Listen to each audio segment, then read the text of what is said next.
그쪽에 이 소독을 많이 하셨어요. 지내시면서. 네. 그랬는데 정작 이제 원인 치료가 안 되다 보니까 그 궤양 병변이 점점 늘어나고 굉장히 심해진 사진이죠. 그렇다면 하지 정맥류의 경우에 치료는 어떻게 이루어집니까?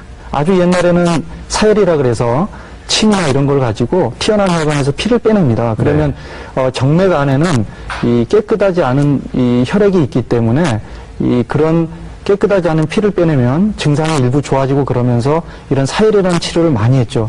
근데 이제 결국은 이런 사열이라는 치료는 이 병을 해결할 수 있는 그런 이 치료 방법은 아니고요. 그 다음으로 이제 수술, 주로 이제 상처를 직접 내서 절개를 해서 고장난 혈관을 직접 제거를 하는 방법을 많이 썼습니다.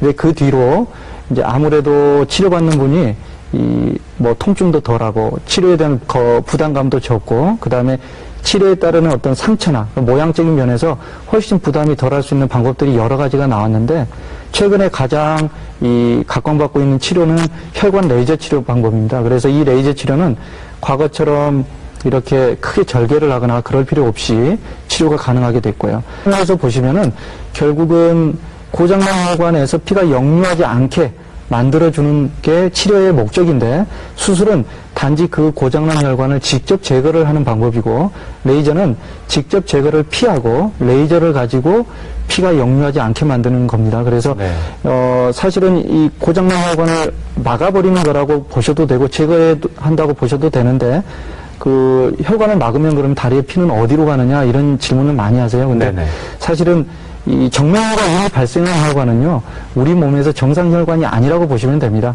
그래서 나뭇가지가 여러 가지 나뭇가지가 있을 때 한 가지가 병이 들면은 우리가 어떻게 하겠습니까? 가지 쳐내기 하지.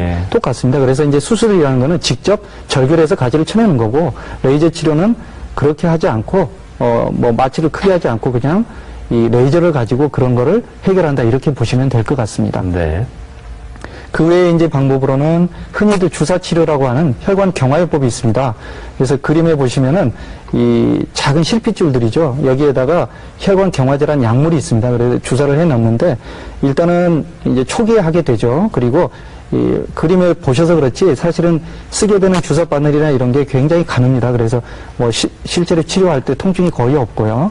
이 치료하고 되면 화면에 보시듯이 상처 없이 시간이 지나면서 점점 그 혈관이 없어지게 됩니다. 그 하지정맥류를 말씀하시면서 반복